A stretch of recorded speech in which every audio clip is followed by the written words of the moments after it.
देखिए दोस्तों, ये आपका एमईबी का अगला सेट है।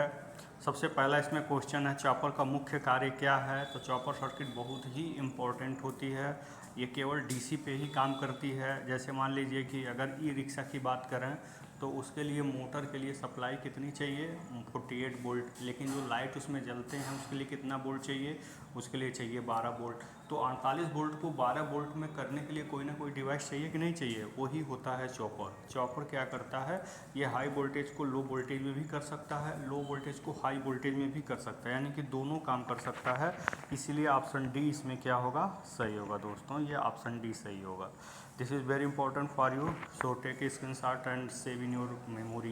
This question is very important for the fight of CBT exam. दूसरा है, चॉपर सर्किट किस प्रकार के वोल्टेज के लिए प्रयोग किया जाता है। तो ये ध्यान दीजिएगा, केवल और केवल डीसी के लिए इस्तेमाल किया जाता है, केवल डीसी फंक्शन के लिए ही ये इस्तेमाल किया जाता है। ठीक है। तीसरा है, किस प्रकार के चॉपर में आउटपुट वोल्टेज इनपुट से बड़ा हो। आउटपुट इनपुट से बड़ा है, इसका मतलब स्टेप अप है। जाहिर सी बात है, जब आपको स्टेप अप मतलब स्टेप को बढ़ा देना, मतलब इनपुट कम है आउटपुट ज़्यादा है, तो स्टेप अप हो गया। चलिए अगला क्वेश्चन है, चौथा देखिए ध्यान से। चौथा क्वेश्चन आपके सामने दिया हुआ है, चॉपर का उपयोग निम्न में से किस में किया जाता है। डीसी मोटर का स्पीड कंट्रोल, सबसे ज़्यादा इसी का इस्तेमाल किया जाता है। चॉपर सर्किट में कौन से टाइप में आउटपुट वोल्टेज इनपुट वोल्टेज से कम होता है। देखिए, जब कम होगा इसको बोलते हैं बक चॉपर। क्या बोलते हैं, बक। और जब आउटपुट ज़्यादा होगा तो इसको बोलते हैं बूस्ट चॉपर, यानी कि स्टेप अप को ही बूस्ट बोलते हैं और स्टेप डाउन को बक बोलते हैं। तो बूस्ट का मतलब समझिए, बूस्ट मतलब बूस्ट कर देना, बढ़ा देना, यानी कि आउटपुट वोल्टेज का बढ़ जाना, मतलब स्टेप अप चॉपर। उसी को ही हम बूस्ट चॉपर भी कहते हैं। ठीक है, स्टेप अप चॉपर ही क्या होता है, बूस्ट चॉपर होता है। चलिए अगला क्वेश्चन छठवां देखिए, आइडियल स्विच के लिए कौन सा पैरामीटर शून्य होता है। यहाँ ध्यान दीजिएगा, ये आपका ऑप्शन दोनों सही है, ए और बी। ऑफ स्टेट करंट और ऑन स्टेट वोल्टेज ड्रॉप, ये दोनों जो है पैरामीटर क्या होता है, शून्य होता है। भाई शून्य होगा, ऑफ स्टेट में करंट जाएगी नहीं, ऑन स्टेट में वोल्टेज ड्रॉप इसमें नेग्लिजिबल होता है। ठीक है, कौन सा उपकरण चॉपर सर्किट के लिए सबसे बेहतरीन है। तो ये ध्यान दीजिएगा, इसके लिए मॉसफेट ही आता है। इसको बोलते हैं metal oxide field effect transistor. बहुत इंपॉर्टेंट है, ये जरूर याद रखिएगा। ये क्वेश्चन आपके एग्जाम में जरूर पूछा जा सकता है। यहाँ देखिए अगला है 8वां नंबर का क्वेश्चन है, एक बक चॉपर में ड्यूटी साइकिल डी किस रेंज में होता है। बक बक मतलब स्टेप डाउन। स्टेप डाउन का मतलब जो आपका, ध्यान दीजिएगा, स्टेप डाउन का मतलब जो आपका आउटपुट है बट्टे इनपुट है। स्टेप डाउन मतलब क्या हो गया, ये आपका कम है, ये आपका ज़्यादा है, नीचे वाला ज़्यादा है, तो वैल्यू 1 से कम आएगी कि नहीं। स्टेप डाउन मतलब आउटपुट वोल्टेज कम हो जाना, इनपुट वोल्टेज ज़्यादा हो जाना, तो वैल्यू 1 से कम आएगी। इसलिए ऑप्शन ए क्या है, सही है। This question is very important for you, तो इसको भी नोट डाउन जरूर कर लीजिएगा, थोड़ा सा दिमाग लगाना इसमें। ये देखिए, रीजेनरेटिव ब्रेकिंग।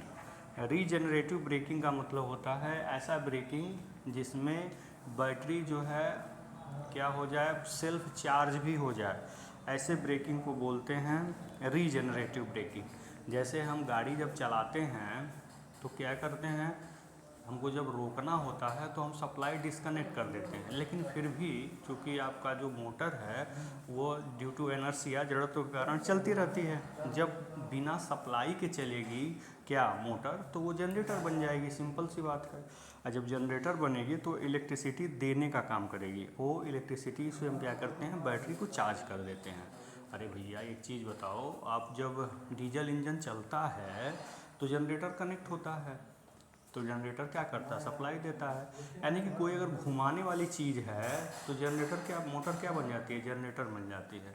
तो उसी तरह से जो मोटर लगी है इलेक्ट्रिक व्हीकल में, वो ब्रेक लगाने पर या सप्लाई डिस्कनेक्ट करने पर वो जनरेटर बन जाती है, फिर वो सप्लाई देना शुरू करती है, उससे बैटरी हम चार्ज कर लेते हैं। इसको बोलते हैं रीजेनरेटिव ब्रेकिंग। ये टाइप बी होता है, तो ये हो गया टाइप बी। ठीक है, ऑप्शन बी सही है। 10वां क्वेश्चन देखिए, चापर का कौन सा मॉड्यूल सरल और कम लागत में है। तो सिंगल चापर, एक चापर रहेगा तो भाई सस्ता ही रहेगा, बढ़िया रहेगा। तो आपका ऑप्शन सी क्या है, सही है। इस प्रकार के 10 इंपॉर्टेंट क्वेश्चन आपके सॉल्व हुए। अब कुछ न्यूमेरिकल क्वेश्चन यहाँ पे दिए गए हैं, इनको मैं हिंट कर दे रहा हूँ, आपको समय लगाना है और आंसर कमेंट बॉक्स में बताना है, ठीक है।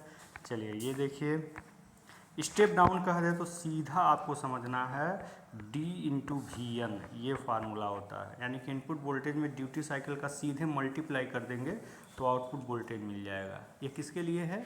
ये है आपका स्टेप डाउन चॉपर के लिए एक simple formula D into V in, ठीक है। और जो स्टेप अप चॉपर होगा उसके लिए आउटपुट का फार्मूला क्या होता है? उसके लिए होता है V इन अपान 1 माइनस टी, ठीक है। ये आपका आउटपुट वोल्टेज स्टेप अप के लिए होता है, ठीक है। इनपुट वोल्टेज रखिए ऊपर और 1 माइनस ड्यूटी साइकिल रखिए, आउटपुट वोल्टेज आपको मिल जाएगा। तो इस दोनों फार्मूले पे देखिए, ये पहले फार्मूले पे लग जाएगा, स्टेप अप वाला इस फार्मूला से लग जाएगा।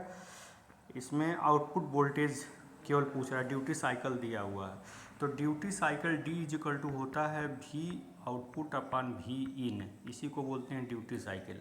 तो output voltage upon input voltage से हम ड्यूटी साइकिल निकाल लेंगे, ठीक है। इस तरह से आप पांचों क्वेश्चन जरूर सॉल्व कर पाएंगे। अगर नहीं कर पाएंगे तो हमें कमेंट बॉक्स में बताइएगा, हम सॉल्यूशन भी दे देंगे, आप इसका आंसर ज़रूर दीजिएगा। तो आज के वीडियो के लिए इतना ही, धन्यवाद।